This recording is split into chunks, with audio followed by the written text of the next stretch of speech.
Good. God is good. மறுபடியுமாக நம்ம இந்த ஜூம் மீட்டிங்களை சந்திக்கும்படியாக ஜாஸ் வேர்ல்டு ஷேக்கர்ஸ் பைபிள் காலேஜ் மூலமாக நாம் சந்திக்கும்படியாக தேவனுடைய ஆவியானவரே நமக்கு கிருபை செய்திருக்கிறார்.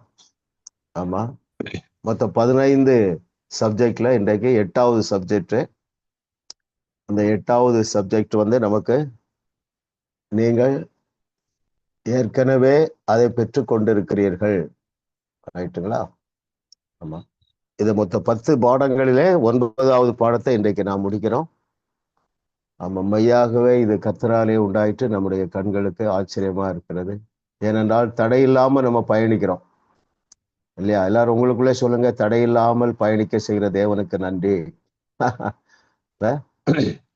அமைதியா தேவனுடைய ஆவியானவர் நம்முடைய வாழ்க்கையில அநேக மறுரூபங்களை உண்டாக்கி கொண்டிருக்கிறார் இல்லையா? நம்முடைய நாலேஜ்ல, அவரை அறிகிற அறிவில ஒரு பெரிய ஒரு முன்னேற்றம், சரீரத்துல உள்ள பலத்துல சுகத்துல ஒரு முன்னேற்றம், ஆமா, அப்புறம் விசுவாசத்துல பெருக்கம், எல்லாவற்றிலும் தேவனுடைய ஆவியானவரை நம்மை ஆசீர்வதிக்கிறார். அதற்காக நாம் தேவனுக்கு நன்றி உள்ளவர்களாக இருப்போம். இப்படி பொறுமையாக கற்றுக்கொள்ள தேவன் நமக்கு வாய்ப்பையும் வாஞ்சை தந்திருக்கிறார் இல்லையா? ஏதோ அவசரப்பட்டு படிக்காம நிதானமா மாற வேண்டிய காரியங்கள் எல்லாமே மாறிக்கொண்டே இருக்கிறது. மாறாமல் இருக்கவே முடியாது. இதுல இன்னைக்கு கலந்து கொண்டிருக்கிற உங்கள் ஒவ்வொருடைய வாழ்க்கையிலும் என்னென்ன மாற்றங்கள் தேவையோ அதை தேவனுடைய ஆவியானவர் சைலண்டா செய்து கொண்டே இருக்கிறார். அது மாத்திரமல்ல, ஆமா, பாடங்களை காலேஜ் போகிற அல்லது ஸ்கூல் போகிற பிள்ளைகள் கூட பாருங்க, நல்ல மார்க் வாங்குறவங்கள 2 கூட்டமா பிரிக்கலாம். ஒண்ணு ரொம்ப கஷ்டப்பட்டு படிப்பாங்க இல்லையா? ஐயோ இது படிக்கணுமே, எங்க மம்மி அப்பதான் சாட்டிஸ்ஃபை ஆவாங்க இல்லையா? சலிப்போடு படிப்பார்கள். சில ஸ்டூடெண்ட்ஸ் பார்த்தீங்கன்னா ரொம்ப செல்ஃப் இன்ட்ரெஸ்டா படிப்பாங்க. அவங்களுக்குள்ளே ஒரு டிசைர் இல்லையா? அவங்களுக்குள்ளே ஒரு வாஞ்ச, நான் நல்லா படிக்கணும், நான் பெஸ்ட் மார்க் வாங்கணும் இல்லையா? நான் நினைக்கிறேன், உறுதியா நினைக்கிறேன், இங்க இருக்கிற எல்லாருமே செல்ஃப் இன்ட்ரெஸ்ட்ல படிக்கிறீங்க இல்லையா? இன்னும் என்ன இருக்கு இல்லையா? இன்னும் நான் எதை அறிந்து கொள்ள வேண்டும் இல்லையா? அப்படி விருப்பத்தையும் வாஞ்சையை தந்தவர் யாரு? பரிசுத்த ஆவியானவர். பரிசுத்த ஆவியானவர். அவர் சைலண்டா வேலை செய்து கொண்டே இருக்கிறார் இல்லையா? ஆமா, அதற்கு நாம் நன்றி உள்ளவர்களாக இருப்போம். இப்பொழுது நாம் வகுப்புக்கு சென்று விடலாம் நேரடியாக.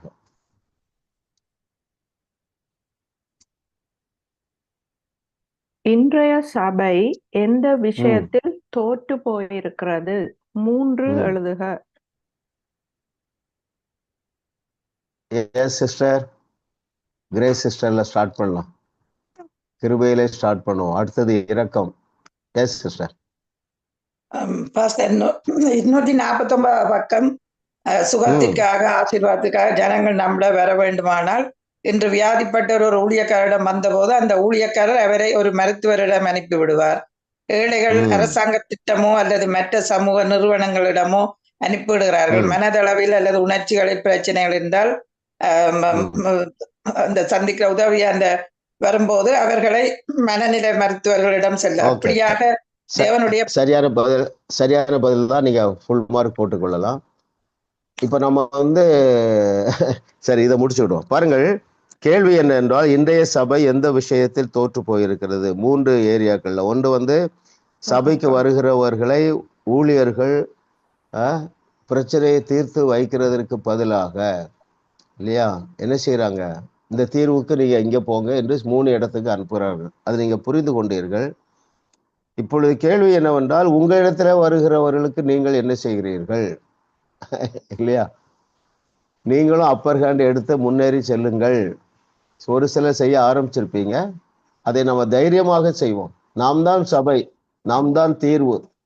இன்னும் சொல்ல போனால் இயேசு கிறிஸ்துடைய வார்த்தையின்படி நான் தான் தேவர்கள்.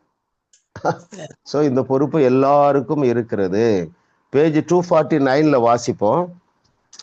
ஃபர்ஸ்ட் பேராகிராஃபுடைய கடைசி 4 லைன்ல நான் வாசிக்கிறேன்.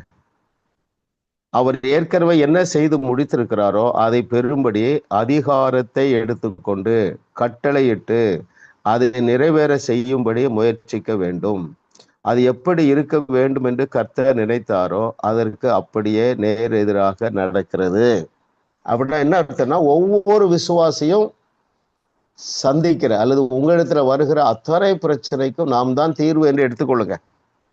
இல்லையா? நம்ம சபையை குறை சொல்றதை விட நம்ம என்ன செய்யணும்னு யோசிப்போம். அவர் தான் சொன்னாரு, இயேசு கிறிஸ்து செய்தவைகளையும் அதை விட பெரிய அற்புதங்களையும் செய்வீர். அப்படி என்னால் நாமே தீர்வாக இருக்கிறோம். Second paragraph 249 second paragraph. இது தவறு, நான் நினைத்தபடி இது நடக்கவில்லை என்று இயேசு சீஷர்களிடம் பேசின இதே வார்த்தைகளைத்தான் இன்று நம்மிடமும் பேசுகிறார். சுகத்திற்காக அல்லது விடுதலைக்காக, உணர்வு ரீதியான அல்லது பொருளாதார பிரச்சனைக்காக அல்லது ஆசீர்வாதத்திற்காக ஜனங்கள் நம்மிடம் வர வேண்டும். ஆனால் இல்லையா, ஜனங்கள் நம்மிடம் வர வேண்டும். ஆனால் இன்று வியாதிப்பட்டவர் ஒரு ஊழியக்காரரிடம் வரும்போது அந்த ஊழியக்காரர் அவரை ஒரு மருத்துவரிடம் அனுப்பிவிடுவார். ஏழைகள் அரசாங்கத்திடமோ அல்லது மற்ற சமூக நிறுவனங்களிடமோ அனுப்பப்படுகிறார்கள். மனதளவில் அல்லது உணர்ச்சிகளில் பிரச்சனைகளை சந்திக்கிறவர்கள் உதவி கேட்டு வரும்போது அவர்கள் மனநல மருத்துவரிடம் அனுப்பப்படுகிறார்கள். இது இப்படி இருக்கக்கூடாது. தேவனுடைய பதில்கள் தேவனுடைய வார்த்தையிலும் சபையிலும் இருக்கின்றன. இல்லையா? அதில் நம்ம இன்னொன்று சேர்க்கணும். தேவனுடைய பதில்கள் தேவனுடைய வார்த்தையிலும் தேவனுடைய சபையிலும் தேவனுடைய பிள்ளைகளாகிய நம்மிடத்திலும் இருக்கின்றன. நாம் ஜனங்களை வேறு எங்கேயும் அனுப்பக்கூடாது. அல்லேலுயா. ஆமென். கிறிஸ்துவின் சரீரமாகிய சபை இந்த விஷயத்தில் உண்மையாகவே தோற்றிருக்கிறது. ஆமென். வேற எங்கேயும் அனுப்புனதாக இந்த 5 புஸ்தகங்களும் இல்லை. இல்லையா? மத்தேயு, மார்க்கு, லூக்கா, யோவான்ல அப்போஸ்தலர் நடபடிகளிலே கூட சீஷர்கள் தீர்வு அளித்தது போல நாம் ஒவ்வொருவரும் தீர்வு அளிக்கும்படியாக அழைக்கப்பட்டு இருக்கிறோம். ஆமா ஆமா. நீங்க அந்த லெவலுக்கு கொஞ்சம் பேர் வந்திருப்பீங்க. எல்லாரும் வந்துருங்க. வெயிலை கண்ட பனியை போல உங்கள் பிரச்சனைகள் தானாகவே தீர்ந்துவிடும். சரிங்களா? உங்ககிட்ட ஒரு பிரச்சனை வருதுன்னா என்னுடைய நம்பரை கொடுக்கலாம், தப்பு இல்லை. அது ஒரு ஸ்டேஜ். இன்னொரு ஸ்டேஜுக்கு வந்துருங்க, நானே தீர்வு. இல்லையா? நீங்க நல்லா ஹோம்ஒர்க் பண்ணிட்டு உட்காடுறீங்க. தேவை என்னன்னா, இப்போ எப்படி நம்ம வீட்டுக்குள்ள எலக்ட்ரிசிட்டி ரெடியா இருக்கு, வெளிச்சம் வரணும்னா என்ன செய்யணும்? சுவிட்ச் ஆன் பண்ணா போதும். அதே போல அந்த சுவிட்ச் ஆன் பண்ணிருங்க உங்க லைஃப்ல. ஃபெய்த்ல எழும்பிருங்க. எந்த பிரச்சனை வந்தாலும் நான் தீர்வு கொடுப்பேன். சரிங்களா? உங்களுக்கு தெரிஞ்சிருக்கும் ராம்பாபு. இந்த மிராக்கிள் ஒர்க்கிங்ல என்னதான் நம்ம கற்றுக்கொள்ள வேண்டிய பாடம் என்ன வந்தால், தோல்வியை பார்த்து தோண்டு விடக்கூடாது. அதான் அவர் சொல்றார். சரிங்களா? நாம ஆண்டோடைய வார்த்தைக்கு கீழ்ப்படிவோம். இத்தனை நாள்ல இந்த பிரச்சனை தீரும் என்று நீங்கள் தைரியமாக சொல்லுங்கள். அதை நீங்க பிராக்டிஸ் பண்ணுங்க. அதை எப்படி சொல்ல வேண்டும், எத்தனை நாள் சொல்ல வேண்டும், எல்லாமே ஆவியானவர் உங்கள்கிட்ட பேசுவார். சரிங்களா? அப்படி யாராவது பிராக்டிஸ் பண்ணியிருந்தே சொன்னீங்கன்னா, அதாவது சாட்சி இருந்தா சொல்லலாம்.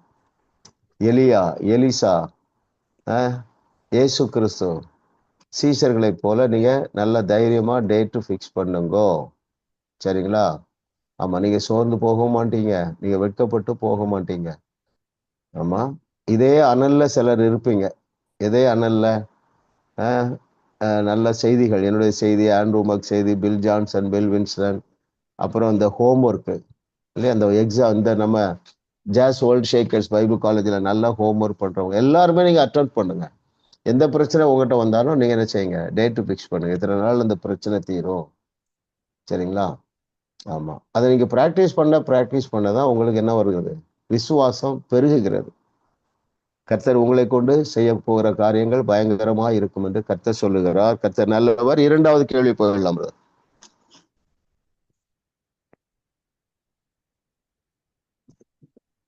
ஒவ்வொரு தேவனுடைய பிள்ளையும் அற்புதம் செய்ய வேண்டும் என்பது தேவ சித்தமாயிருந்தாலும் 1% விசுவாசிகள் கூட முயற்சிப்பதில்லை. அவர்கள் நம்பும் 3 பொய்கள் யாவை? Very good. அவர்கள் நம்பும் 3 பொய்கள் யாவை? கிரேஸ் சிஸ்டருடைய சிஸ்டர் மர்சி சிஸ்டர் சொல்லுங்க. பேஜ் 247 பாஸ்டர், லாஸ்ட் பேராகிராஃப்ல நாம் வெறும் மனிதர்கள் தானே, இதை செய்யும்படி நாம் ஜெபித்து தேவனிடம் கேட்ட, ஆனால் ஒன்றும் நடக்கவில்லை என்றும் எதையும் பார்க்கவில்லை என்று சொல்லினோம். இறையாண்மை உள்ளவர் இது அவருடைய சித்தமாக இருக்காது என்றும் சொல்லுவார்கள். அதான் அந்த 3 பிரிவுகள். அடுத்து இவைகள் எல்லாம் அப்போஸ்தலர் காலத்தோடு முடிந்து போய்விட்டது என்று பாருங்க. போதும் சிஸ்டர், போதும். பாருங்க, எத்தனை பேர் விசுவாசிக்கிறீங்க? எதை? நான் அற்புதம் செய்வது தேவனுடைய சித்தம். எல்லாரும் அற்புதம் செய்வது தேவனுடைய சித்தம், தேவனுடைய விருப்பம், his expectation, his will, his desire upon every child of God. அப்ப ஏன் அதை முயற்சிக்கவில்லை என்றால், நான் ஒரு சாதாரண மனிதன் என்கிற பொய்யை நம்புகிறார்கள். ஆமா, சிஸ்டர் ஜோமன் போது சொன்னாங்க பாருங்க, நான் ஒரு சாதாரண மனிதன் தானே. இதை குறித்து ஆண்ட்ரூ மக்கெதிரோ ஒன்றில் எழுதியிருக்கிறார்ல, இதை போல நாற்றம் எடுக்கிற சிந்தை எதுவுமே இல்லை. ஆமா, இதுல நம்ம இன்னும் ஒரு லெவல் வரணும். எந்த லெவலுக்கு வரணும்? எந்த வார்த்தையை ஏற்றுக்கொள்ள வேண்டும்? நாங்கள் தேவர்களாக இருக்கிறோம் என்கிற வார்த்தையை ஏற்றுக்கொள்ளுங்க. அதற்காக உடனே நம்ம முழு நேரம் ஊழியத்துக்கு போயிடணும் அப்படிலாம் கிடையாது. மைண்ட் செட்டை மாத்துங்க. மற்றவருடைய பிரச்சனைகளுக்கு மாத்திரமல்ல, உங்களுடைய பிரச்சனைகளுக்கும் நீங்களே தீர்வு அளித்துக் கொள்ளுங்கள். தைரியமாக எழும்புங்க. அந்த குதூகலமான வாழ்க்கைக்குள்ள முழுவதுமாக ஜம்பின் பண்ணிருங்க, குதிச்சிருங்க. சரிங்களா?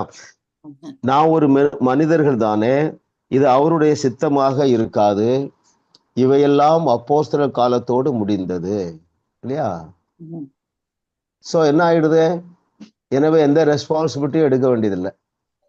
வியாதியோடு வாழ்ந்துட வேண்டியதுதான், பிரச்சனையோடு வாழ்ந்துட வேண்டியதுதான் இல்லையா? நான் அடிக்கடி சொல்லுகிறபடி, கிமு முதல் நூற்றாண்டிலே the Lord believed Jesus Christ, his only beloved son. First century he depended his apostles. 21st century நம்மை தான் நம்பி இருக்கிறார். மெதுவா அதுக்குள்ள வந்துருங்க. பல காரியங்கள் நீங்க ஜெபித்து அல்லது பேசி தீராம இருக்கலாம், இருந்தாலும் நீங்க தொய்ந்து போகாதீர்கள். ஆமா, பிராக்டிஸ் பண்ணிட்டே இருங்க. சரிங்களா? ரொம்ப எமோஷன்லேயே போக வேண்டாம், சாதாரணமா நீங்க பிராக்டிஸ் பண்ணுங்க. ஆமா, கர்த்தர் இதை குறித்து நம்மோடு தொடர்ந்து பேசிக்கொண்டே இருக்கிறார். இப்பொழுது நாம் 3வது கேள்விக்கு போயிடலாம்.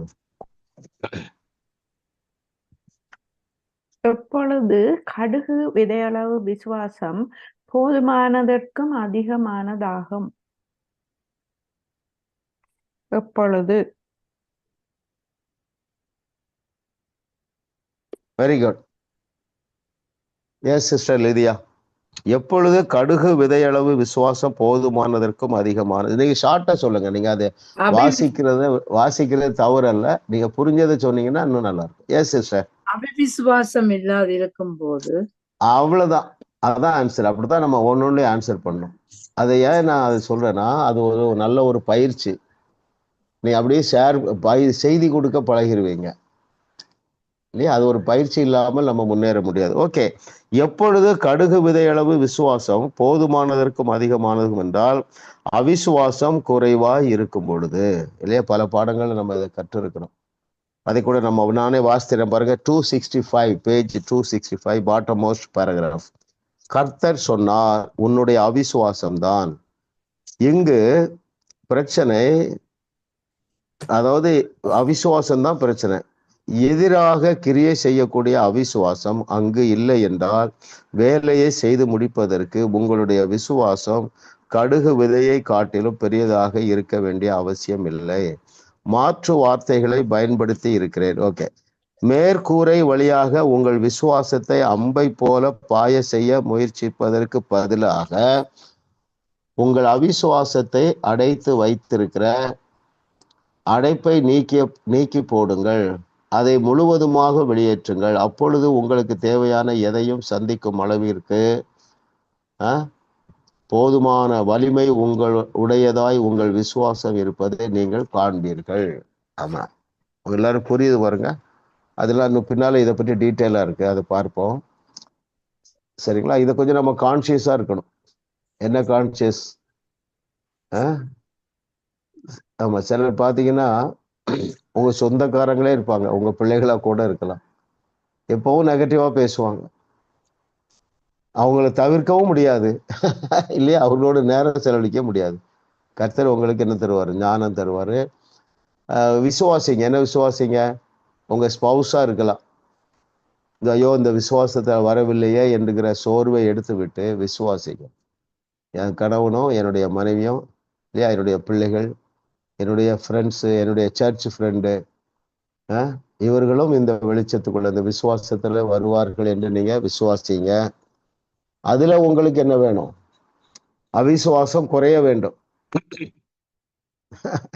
எத்தனை பேர் புரியுதில்ல? இதே மேட்ரு தானே. எதே மேட்ரு? இப்போ உங்க பிள்ளை இன்னும் ரட்சிக்கப்படல, பல ஆண்டுகள் நீங்க ஜெபித்திருக்கீங்க.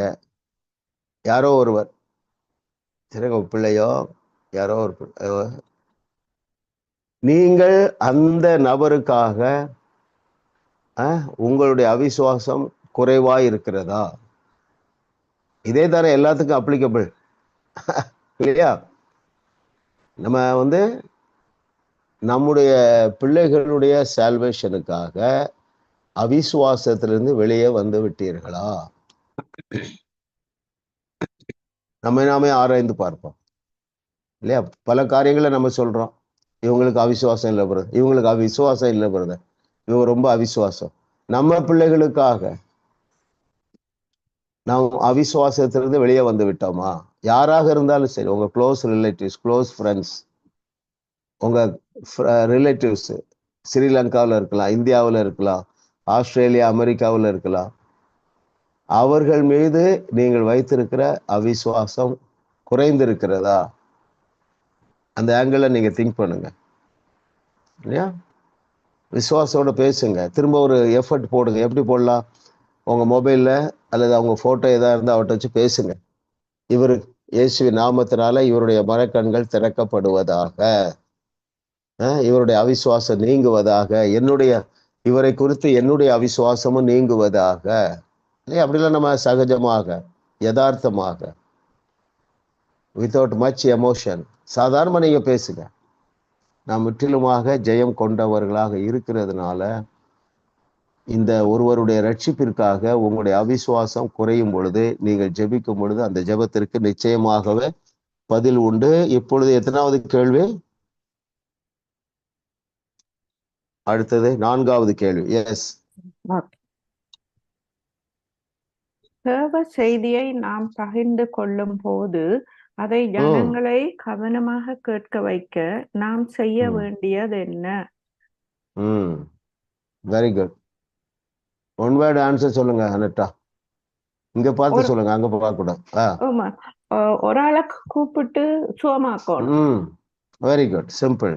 நீங்க புரிஞ்சுக்கணும், அப்பதான் அது உங்களுக்கு வேலை செய்யும். Yes, very good. பாருங்க அந்த பேஜ் 262 டாப் மோஸ்ட் ஒரு கேள்வியை வாசிக்கிறேன். தேவ செய்தியை நாம் பகிர்ந்து கொள்ளும் போது ஜனங்கள் கவனித்து கேட்பதற்கு அல்லது ஜனங்கள் ஆசீர்வதிக்கப்பட நாம் செய்ய வேண்டியது என்ன? ஒரு கூட்டத்தின் துவக்கத்தில் விக்கில்ஸ்வர்த் தைரியமாக ஒரு அறிவிப்பை கொடுப்பார். இங்கே முதலில் வருகிற நபர் சுகமாக்கப்படுவார். யாராவது ஒருவர் முன்னே வருவார், இவர் அவருக்காக ஜெபிப்பார், அவர் சுகம் அடைவார். செய்தியை கொடுப்பதற்கு முன் ஜனங்களுடைய கவனத்தை ஈர்க்கும்படி விக்கில்ஸ்வர்த் இதை பயன்படுத்தினார். செய்திக்கு பிறகு வியாதிப்பட்ட மற்றவர்களுக்காக அவர் ஜெபித்தார். இது விக்கில்ஸ்வர்த்துக்கு வேலை செய்யும், ஜான் ஏ சிங்க்கு வேலை செய்யும் அப்படின்னு நீங்க நினைக்க கூடாது. அது அந்த பிராக்டிஸ்ல வந்துருங்க, அந்த கல்ச்சருக்குள்ள வந்துருங்க. ஒரு புது வீட்டுக்கு போறீங்க, ஏதாவது ஏர்போர்ட்ல வெயிட் பண்றீங்க, பயிற்சி எடுத்துருங்க, ஹீல் பண்ணுங்க. அப்பொழுது உங்களுக்கு ஒரு வாய்ப்பு வரும் பொழுது ஏதாவது ஒரு இடத்துல சாட்சி சொல்லையோ ஷேர் பண்ணவோ, வார்த்தையை ஷேர் பண்ணும்போதோ வாய்ப்பு போடுதோ, நீங்க தைரியமாக கூப்பிடலாம். சிக்கா இருக்கிறவங்க வாங்க. நான் பொதுவா இந்த வலி உள்ளவர்களை, பெயின் உள்ளவர்களை கூப்பிட்டு கை வைக்கும்போது ஆண்டவர் சுகப்படுத்துகிறாரு. இப்ப சக்கரை வியாதி மற்ற வியாதி உள்ள இருந்தா சுகமானா உடனே தெரியாது. அன்னைக்கு ஒருத்தர் வந்தாரு, ஒரு 20 பேர் தான் இருந்தாங்க, சரிங்களா? புதுசா ஒருத்தர் வந்தாரு, அவருக்கு இந்த பக்கம்லாம் வலி. அந்த அளவுக்கு நமக்கு விசுவாசத்தையும் தைரியத்தையும் ஆவியானவர் தந்து விட்டார். சரிங்களா? அவர் பார்த்துட்டு இன்னும் கொஞ்சம் இருக்குன்னாரு. நான் உடனே என்ன சொன்னேன், நீங்க இதை முடியறதுக்குள்ளாக்க ஹீல் ஆயிருவீங்கன்னு சொன்னேன். முடிஞ்ச பிறகு அவரே வந்து சொல்றாரு, பிரதர் 3 வருஷம் எனக்கு இப்படி இருந்தது, இப்ப நல்லா ஃப்ரீ ஆயிட்டேங்கிற. இது வந்து எல்லாராலும் செய்ய முடியும். குறிப்பா நான் விசுவாசிக்கிறேன். ஆமா, ஜாஸ் world shakers Bible college students நீங்க ஒவ்வொரு ஆளும் செய்ய முடியும். ஏன்னா நீங்க அனலா இருக்கிறீங்க. அதான் சொல்றியா காலையில நீங்க எல்லாரும் ஒரு எக்ஸ்பெக்டேஷன், ஒரு ஆங்ஸைட்டியோட இருக்கிறீங்க. உங்களால செய்ய முடியும். ஆமா, இப்போ இதற்காக நீங்களும் அல்ல இப்படி சொல்லுவோம், நாமும் விக்கில்ஸ்வர்த்தை போல அற்புதம் செய்வதற்கு நம்மிடத்திலே வர வேண்டிய மாற்றம் என்ன? சிந்திங்க, உடனே ஆன்சர் பண்ண வேண்டாம், சிந்திங்க. முக்கியமான ஆன்சர், முக்கியமான கேள்வி. அதாவது நாமும் ஆண்ட்ரூ உமைக்கு போல, நாமும் விக்கில்ஸ்வர்த்தை போல, நாமும் டிஜிஎஸ் தினகரனை போல அற்புதம் செய்ய வர்றதற்கு நம்மிடத்திலே நடைபெற வேண்டிய மாற்றம் என்ன? இந்த இந்த கான்டெக்ஸ்ட்ல சொல்லுங்க. இது வரைக்கும் நம்ம படிக்கிறோம் இல்லையா, இந்த லெசன்ல குறைக்கிற காரியங்களை எல்லாம் எங்களுடைய வாழ்க்கையில நீக்கிடணும், எண்ணங்கள்ல அவ்வளவுதான். நீக்கிறோம். ஆமா ஆமா, அவிசுவாசத்தை குறைப்பதற்கு நம்ம என்ன செய்யணும்? அந்த காரியங்களை நீக்கணும், விசுவாசத்தை கூட்டணும். விசுவாசம் இருக்கு எங்கள்ல. விசுவாசம் இருக்கிறது, அவிசுவாசம் அதிகமாக விடவே கூடாது. கர்த்தர் நல்லவர். எல்லாரும் நீங்க நல்லா புரிஞ்சுட்டீங்க பாருங்க. ஆமா, பிராக்டிஸ் பண்ணுங்க. கிறிஸ்டியன் ஜெபன் ஏதோ பிராக்டிஸ் பண்ண மாதிரி தெரியுது. ஏதாவது ஒரு சாட்சி இருக்கு? நான் அந்த ஒரு ப்ரொசீஜருக்கு போன பொழுது பாஸ்டர் டாக்டர் விசுவாசத்துல எனக்கு பயம் இருக்கல. மற்றது ஈவன் டாக்டருக்கு சொன்னேன், before you start doctor I want pray for யூன்னு கையை நீட்டி அவன் உடம்புல படையில. பட் ஒரு 10 செகண்ட் ப்ரேயர் செய்துட்டு ஆமீன் இந்த முடிஞ்ச பிறகும் everything done, yes it's all done, you can go அன்னைக்கு நான் ஹalleluya ஆமீன் சொல்லிட்டு வரக்கூடியதாக இருந்தது பாஸ்டர். ஹalleluya, வெரி குட், thank you. ஆமென். எல்லாரும் சொல்லுங்க, எனக்கு அவிசுவாசம் குறைந்து கொண்டே இருக்கிறது. ஆமென், வெரி குட். எல்லாருக்கும் டெஸ்ட் பண்ணி இருக்குன்னு எனக்கு தெரியும். ஓகே, நீ எப்பொழுதுனாலும் டெஸ்ட் பண்ணி சொல்றதுக்கு என்ன டிஸ்டர்ப் பண்ணலாம், நம்ம வகுப்பை டிஸ்டர்ப் பண்ணுவது தவறு அல்ல. அடுத்தது எத்தனாவது கேள்வி? Question number 5. Yes. Okay.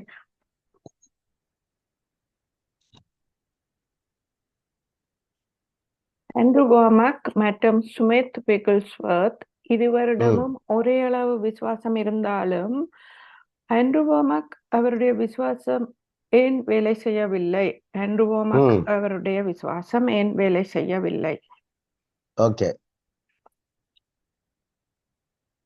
யாரு நெக்ஸ்ட் வந்து? எஸ் சிஸ்டர் மேம்,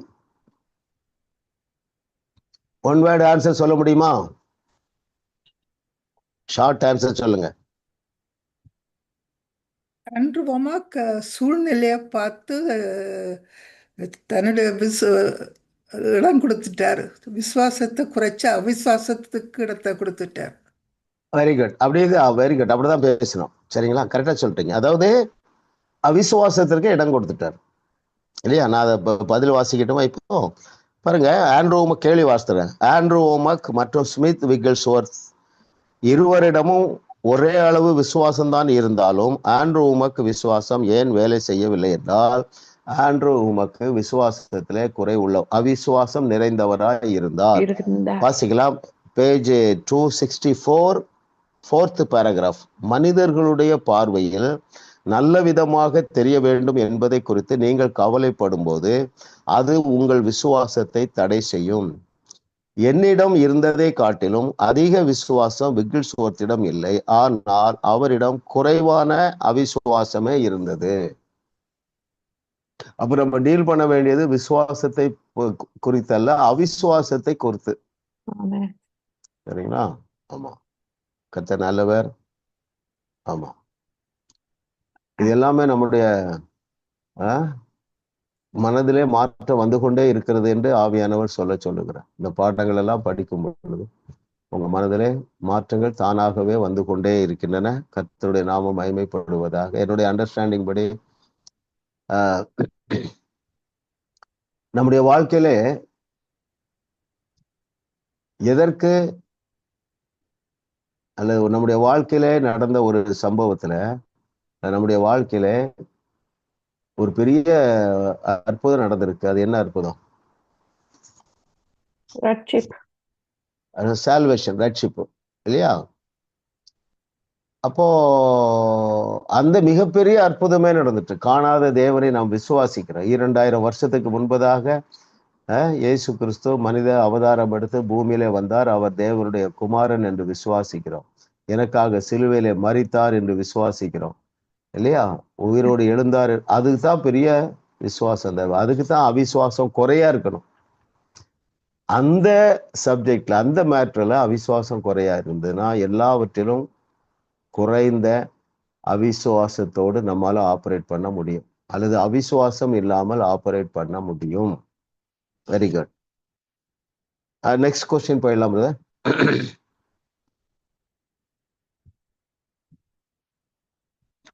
எது எதற்கு பாலமாக இருக்கிறது? Yes, brother Philip. Faith is the bridge that brings God's provision from the spiritual world to the physical world. அவ்வளவுதான். Very good. இல்லையா? ஸ்பிரிச்சுவல் வேர்ல்டுல இருக்கிற தேவனுடைய ஆசீர்வாதத்தை நிஜ உலகுக்கு கொண்டு வருவது விசுவாசம். இல்லை நமக்கு தெரிந்ததா இருந்தாலும் அதை வாசிப்போம்.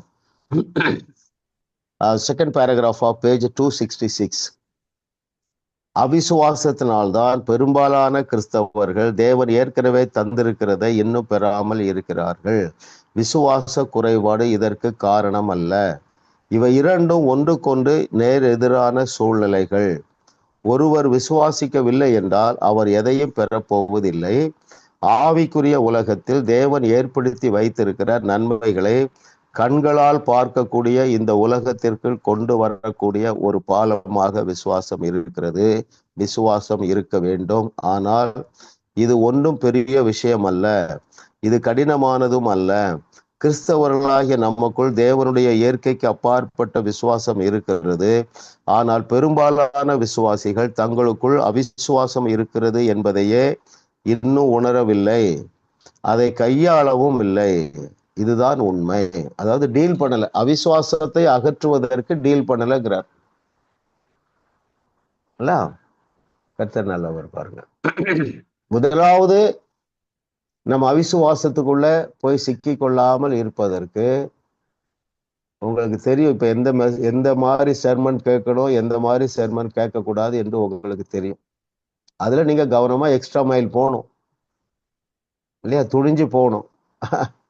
அதே வேளையில உங்க கணவனுக்காக அல்லது பிள்ளைகளுக்காக இந்த சபைக்கு போய்தான் ஆகணும்னா நமக்கு வேற வழி இல்லை. ஆனாலும் நீ ஆரம்பத்துல ரொம்ப கஷ்டப்பட்டிருப்பீங்க நான் சொல்லும் பொழுது. இப்போ உங்களால கேட்கவே முடியாது இல்லையா? புதிய உடன்படிக்கைக்கு விரோதமான செய்திகளை உங்களால கேட்கவே முடியாது. ரொம்ப இரிட்டேட் ஆயிடுவீங்க. நம்ம இன்னும் அதுல தேர்வோம். சரிங்களா? அப்ப இன்னைக்கு முக்கியமான பாடம் என்னன்னா, நீங்க ஒரு சபைக்கு போறீங்க, அங்க அவிசுவாசத்தை கட்டவிழ்த்து விடுகிறார்கள் என்றால் அந்த பாஸ்டரும் இந்த வெளிச்சத்துல நீ என்ன நினைக்க கூடாது, இவர் எந்த வெளிச்சத்துல வரமாட்டார் என்று அவிசுவாசிக்க கூடாது. எத்தனை பேர் புரியுது? விசுவாசிக்கிறவர்களுக்கு எல்லாம் கூடும். யாரால விசுவாசிக்க முடியும்? அவிசுவாசம் இல்லாதவர்களால. அப்ப நீங்க ஏன் அதுல அவிசுவாசிக்கணும்? இல்ல நான் ஏன் அதை அவிசுவாசிக்கணும்? இவரா இப்படிதான் பேசுவாரு அப்படி நம்ம என்ன செய்யக்கூடாது, ஃபைலை க்ளோஸ் பண்ணிடக்கூடாது. நாம் அவர்களுக்காக விசுவாசிப்போம். நாம் அவர்களுக்காக அவிசுவாசம் நீங்க நாம் விசுவாசிப்போம். இன்னைக்கு கர்த்தருடைய ஆவியானவர் தர்ற பாடம் இதுதான்.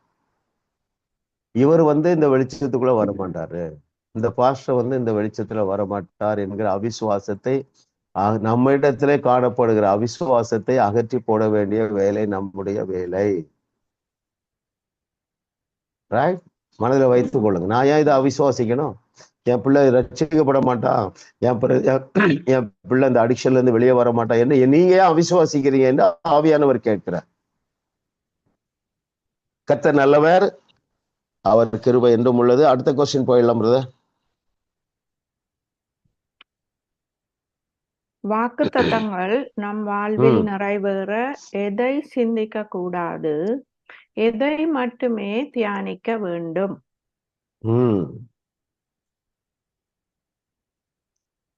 பவானி சிஸ்டர் நினைக்கிறேன். எஸ். சூழ்நிலையை பார்த்து சூழ்நிலையை சிந்திக்க கூடாது, வாக்கு தத்தங்களையே எண்ணிக்கொண்டிருக்க வேணும் அல்லது சிந்தித்துக் கொண்டிருக்க வேண்டும். ஓகே, நான் அதை வாசித்துட்டு அப்புறம் கொஞ்சம் டிஸ்கஸ் பண்ணுவோம். Page 269, second paragraph. ஆபிரகாம் ஏன் விசுவாசத்தில் அவ்வளவு பலப்பட்ட மனிதனாய் வாழ்ந்தான் என்பதற்கு காரணம், நம்மை காட்டிலும் அவனிடம் அதிகமாக விசுவாசம் இருந்தது என்பது அல்ல, அவனிடம் குறைவான அவிசுவாசம் இருந்தது. உங்களுக்குள்ள சொல்லுங்க, குறைவான அவிசுவாசம். Okay, very good. அப்போ இந்த மனிதன் தன் 99 வயதிலும் தன் மனதை ஒழுங்குக்கு உட்படுத்தி இருந்தால் அவனுக்கு ஒரு குழந்தை பிறக்கும் என்று தேவன் சொன்னபோது அவன் தன் பலவீனமான சரீரத்தையோ அல்லது தன் மனைவி சாராளின் செத்த கற்பத்தையோ சிந்தித்து கூட பார்க்கவில்லை, கவனம் செலுத்தவில்லை அல்லது ஆராய்ந்து பார்க்கவில்லை. ஆபிரகாம் தேவனுடைய வாக்குத்தத்தை மட்டுமே நோக்கி பார்த்தான். இல்ல, இந்த வசனத்தை நீங்க மறக்க கூடாது, அடிக்கடி யோசிங்க. எப்படி அவன் அவிசுவாசம் நீக்கப்பட்டவனா இருந்தான் என்றால், தன்னுடைய சரீரம் செத்து போனதையும் சாராளுடைய கர்ப்பப்பை செத்து போனதையும் எண்ணாதிருந்தான் இருக்கு. எனக்கு ரொம்ப பிடிச்சமான வசனம் வாசித்தருவான். ரோமர் 8வது அதிகாரம்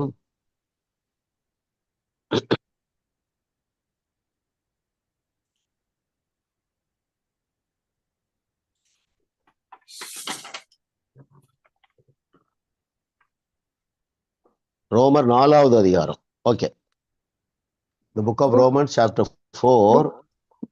அதுல நீங்க எதை அண்டர்லைன் பண்ணணும்னா, எண்ணாதிருந்தான். verses 19, அவன் விசுவாசத்திலே 4:9 ரோமர், அவன் விசுவாசத்திலே பலவீனமாய் இருக்கவில்லை. பாருங்க, அப்படித்தான் அந்த வசனமே ஆரம்பிக்குது. அவன் விசுவாச வீரனாய் இருந்தான்னு சொல்லல, அவன் விசுவாசத்திலே பலவீனமாய் இருக்கவில்லை. ஏறக்குறைய 100 வயது உள்ளவனாய் இருக்கும்போது எதனால அவன் விசுவாசத்துல பலவீனமாய் இருக்கவில்லை என்றால், 100 வயதாய் இருக்கும் பொழுது தன் சரீரம் செத்து போனதையும் சாராளுடைய கர்ப்பம் செத்து போனதையும் எண்ணாதிருந்தான்.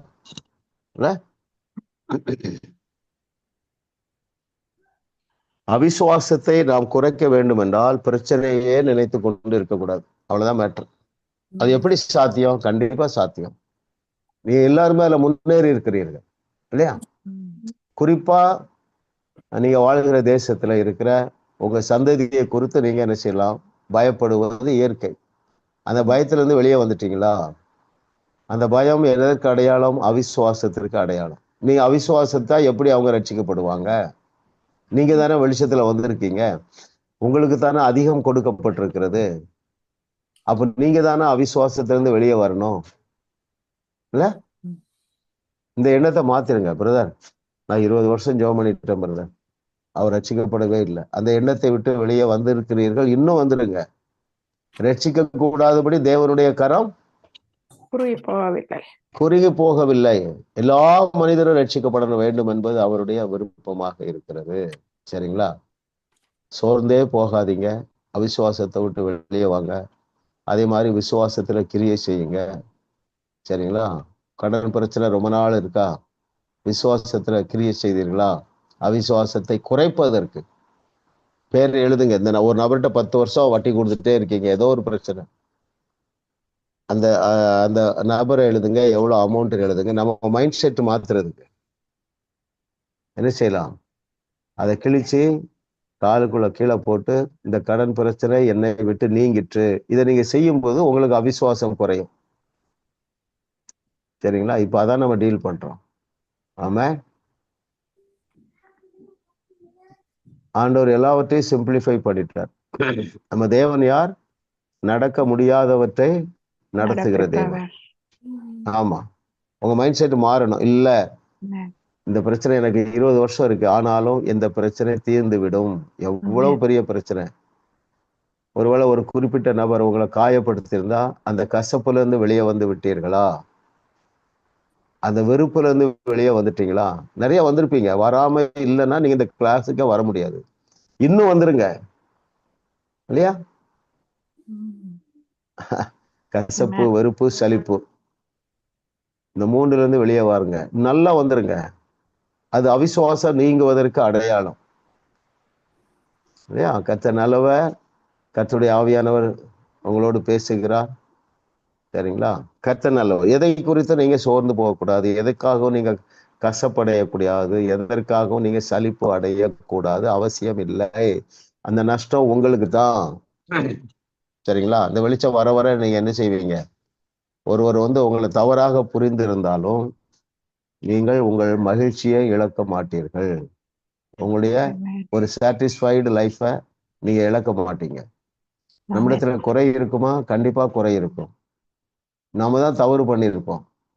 அந்த அந்த நபர் சொல்லுகிறது உண்மையாக கூட இருக்கலாம். நம்ம தவறு தான் பண்ணியிருக்கோம். ஆனாலும் அவைகளின் மத்தியிலும் are you able to your maintain, are you able to maintain your piece?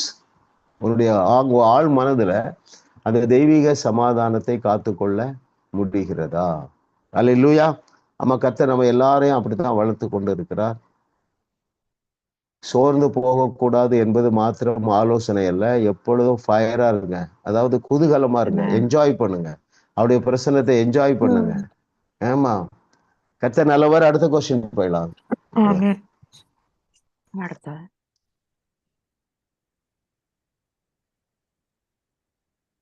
Andrew வார்மக் அவர்களுக்கு முதலில் இருந்தது போல அவிசுவாச எண்ணங்கள் இப்பொழுது இல்லை, ஏன்?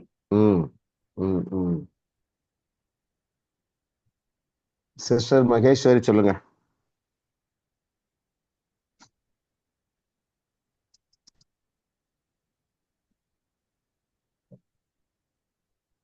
எஸ்.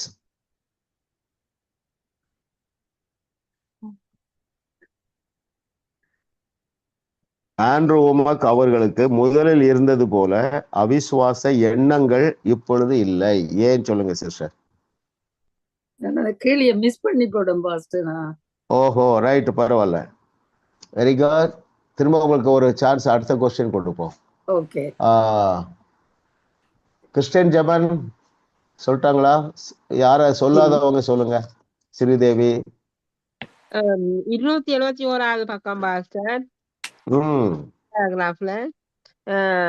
அதாவது அவர் அவிசுவாசத்துக்கு நுழைவதற்குரிய சந்தர்ப்பத்தை கொடுக்க அந்த வெரி குட், கொடுக்க வெரி குட், கரெக்டான பதில். ஏன் ஆண்ட்ரூ வார்மக்கு அவிசுவாச எண்ணங்கள் அவருக்கு இல்லாம இப்பொழுது மாறி இருக்கிறார் என்றால், அந்த அவிசுவாசம் நுழைவதற்கு சந்தர்ப்பத்தை எனக்கு கொடுக்கக்கூடிய காரியங்களுக்கு என் இருதயத்தை நான் திறந்து வைப்பதில்லை. பேஜ் 271 பாருங்களா, பேஜ் 271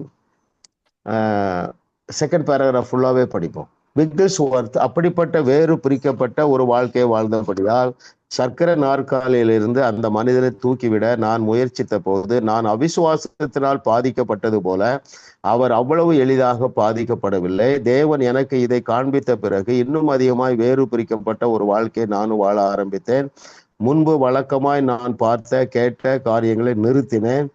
இதன் காரணத்தினால் என் விசுவாசம் வலிமை அடைந்திருக்கிறது என்று பலர் சொல்கிறார்கள். உண்மையில் அது இன்னும் தூய்மையாய் இருக்கிறது. இப்பொழுது அது நீர்த்து போயிருக்கவில்லை. எது? அவிசுவாசம்.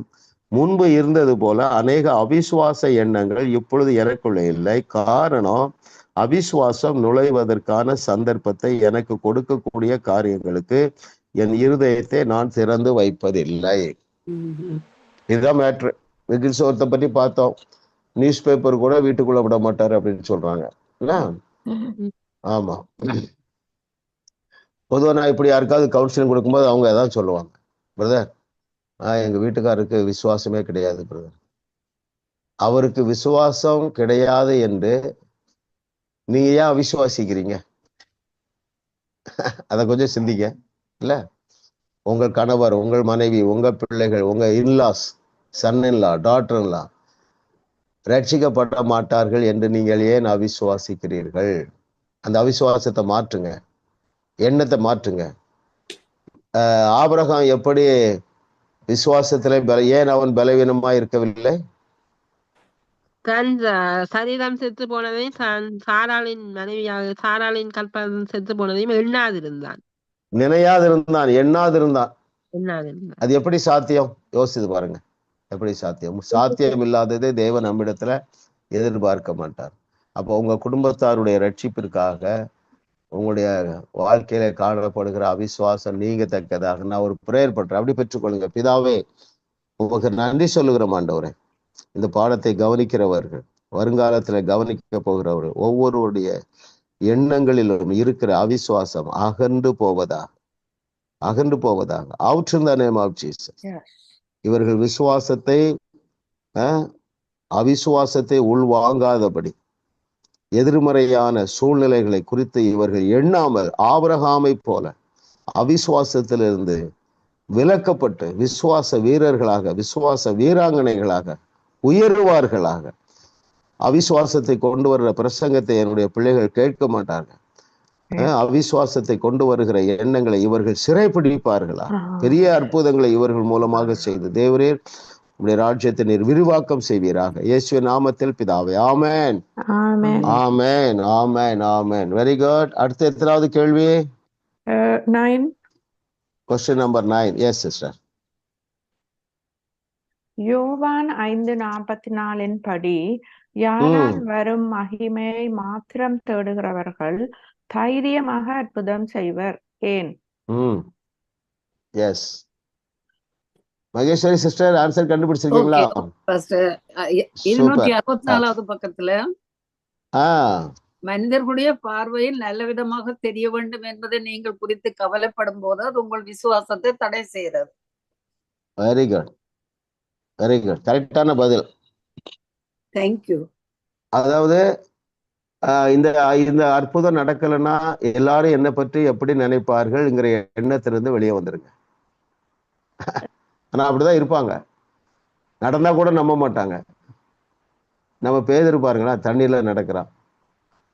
மூழ்கின உடனே எல்லாரும் என்ன சொன்னாங்க? இது இவனுக்கு தேவையா? அப்படிதான் சொல்லியிருப்பாங்களே தவிர, இல்ல எவ்வளவு பாராட்டப்பட வேண்டிய விஷயம். நடந்தார் அல்லவா கொஞ்ச நேரம். அப்போ தோற்று விடுவோமோ என்கிற பயத்திலிருந்து வெளியே வாருங்கள். கர்த்தர் உங்களுக்கு துணை நிற்கிறார். ஒரு ஸ்டேஜ் வரும்பொழுது அந்த ஃபெயிலியர் ஆனா கூட நம்முடைய இதயத்துல சோர்வு வருவது இல்லை. சரிங்களா? நம்ம முன்னால கூப்பிட்டு ஹீல் பண்ணும்போது கூட சில நடக்கல. அதுக்கு என்ன சொல்லியிருக்கிறாரு ஆண்ட்ரூமக்கு, விகில்ஸ் ஒருத்தெல்லாம் அப்படியே அடுத்த ஆளை ஹீல் பண்ண போயிருங்க. சரிங்களா? இதுல டைம் ஸ்பெண்ட் பண்ண வேண்டியது அவசியம் இல்லை. அப்போ நீங்க என்ன செய்யலாம்? பிரதர், நீங்க வீட்டுக்கு போகும்போதே சுகமாகி விடுவீர்கள். எத்தனை பேரு அப்படி சுகமானாங்க இயேசு கிறிஸ்துவுடைய காலத்துல? 10 குஷ்டரோகிகள். அந்த ஸ்பாட்ல ஹீலிங் நடக்கல, போகும்போது சுகமடைந்தார்கள். எப்பொழுது தண்ணீர் திராட்சை ரசமாக மாறிற்று? கொண்டு போகும்போது மாறிற்று. வந்து விசாரிக்க. அப்படி நீங்க அதை ஒரு எக்ஸாம்பிள சொல்லி பிரதர், நீங்க தைரியமா போங்க, கர்த்தர் உங்களை சுகமாக்கி விட்டார், நீங்க போகும்போதே அது வெளிப்படும் என்று தைரியமாக சொல்லுங்கள். ஆமா, பெரிய ஆச்சரியம் பாரு. எஸ் சிஸ்டர், சொல்லுங்க. இந்த क्वेश्चनல நீங்க மற்ற மேரியலோ கேட்டிருக்கிறீங்க. யோவான் 5:44 படி யாரால் வரும் மகிமையை மாத்திரம் தேடுகிறவர்கள் தைரியமாக அற்புதம் செய்வர்.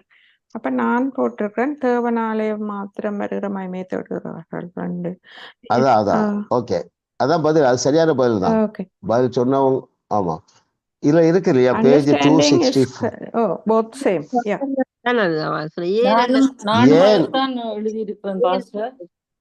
ஓகே, அண்டர்ஸ்டாண்ட் பண்ணி இருக்கிறோம். ஓகே. பாருங்கள் பேஜ் 264ல 3rd paragraph. தேவனாலே மாத்திரம் வருகிற மகிமையை தேடாமல் ஒருவரால் ஒருவர் மகிமை ஏற்றுக்கொள்ளுகிற நீங்கள் எப்படி விசுவாசிப்பீர்கள் அல்லது எப்படி அற்புதம் செய்வீர்கள்? அதாவது தேவன் இதுல பிரியமா இருக்கிறாரு. நான் இன்னைக்கு இதை கை வச்சு பேச போறேன், இந்த அற்புதம் நடக்க போகுது அப்படின்னு நீங்க முயற்சி பண்ணும் போதே தேவன் பிரியமா இருக்கிறார். சரிங்களா? யாரால தைரியம் அற்புதம் செய்வார்கள்? ஏன் அற்புதம் செய்வாங்கன்னா அவர்கள் தேவனால் வருகிற மகிமையை மாத்திரம் தேடுறாங்க. மனிதர்கள் குறித்து எனக்கு கவலை இல்லை. இன்னைக்கு இந்த அற்புதம் நடந்தாலும் சரி, நடக்காவிட்டாலும் சரி. கிளியர் ஆயிட்டா சிஸ்டர்? Right, very good. எல்லாருக்கும் உதவியா இருக்கும். ஓகே. அதுல இதுல கூட வாசிக்கிறோம். 2nd paragraph பாருங்க, பேஜ் 264ல. மற்றவர்கள் என்ன நினைத்தார்களோ அதனால், பயத்தினால், சங்கட உணர்வினால், இந்த மனிதர் மீது இருந்த பரிதாபத்தினால் நான் மிகவும் எளிதாக அங்கும் இங்கும் ஊசலாடி கொண்டிருந்தேன். பயம் நடக்காம போயிருமோ? இல்ல நடக்காட்டாலும் பரவாயில்ல, இது தேவனுக்கு பிடிக்கும் என்று சொல்லி நீங்கள் தைரியமாக என்ன செய்யுங்க, தலைமேல் கை வைத்து பேசுங்க, பிரச்சனையை பார்த்து பேசுங்க. ஆவியானவர் அழகாக நடத்தி கொண்டே இருப்பார். ஆச்சரியமான அனுகூலமான கதவுகள் உங்களுக்கு திறந்தே வைக்கப்பட்டு இருக்கிறது. இதை குறித்து நமக்கு இன்னும் நம்ம எல்லாரும் அவிசுவாசத்துல குறைந்து விசுவாசத்துல பெருகி கொண்டே இருக்கிறோம். இன்னும் பெரிய காரியங்களை எதிர்பார்ப்போம். 10வது கேள்வி போயிடலாம் பிரதர். கடைசி கொஸ்டின். சபைகளை எண்ணாதிருந்ததினாலே ஆபிரகாமிடம் விசுவாசம் குறையாமல் இருந்தது. Very good. இதுவரைக்கும் ஒரு பதிலும் சொல்லாத நபர்கள். ஆபிரகாம் ஏன் விசுவாசத்தில் அவ்வளவு பலப்பட்ட மனிதனாய் வாழ்ந்தார் என்பதற்கு காரணம் நம்மை காட்டிலும் அவன அதிகமாக அது இருந்தது என்பதல்ல, அவன குறைவான அவிசுவாசம் இருந்தது. அதுக்கு காரணம் எதனால குறைவான அவிசுவாசம் இருந்தது? இது வரைக்கும் சொல்லாதவங்க தான் சொல்லணும். அவன் தன் செலவின சரீரத்தையோ தன் மனைவி சாராளின் செத்த கற்பத்தையோ சிந்தித்து கூட பார்க்கவில்லை. அதுதான் பாயிண்ட். எண்ணாதிருந்தான் இல்லையா? அப்ப நீங்களும் எண்ணக்கூடாது, எண்ணக்கூடாது. ஐயோ இந்த பையனும் ரட்சிக்கப்படலையா, இவனும் இந்த பேட் ஹாபிட்ல இருந்து வரலையா, அதே நீங்க நினைத்து கொண்டிருந்தால் நீங்கள் அவிசுவாசத்திலே சிக்கி இருக்கிறீர்கள். அந்த எண்ணத்திலிருந்து நீங்க வெளியே வந்து விடுங்கள். கர்த்தர் நம்மை கொண்டு பெரிய காரியம் செய்வார். நமக்கு அடுத்த லெசன் என்ன லெசன் லிதியா சிஸ்டர்? அதனாலதான் உங்களுக்கு கொஸ்டின் பேப்பர்ல ஒவ்வொரு முறையும் நான் எல்லாம் இந்த லிஸ்டே அனுப்புறேன்.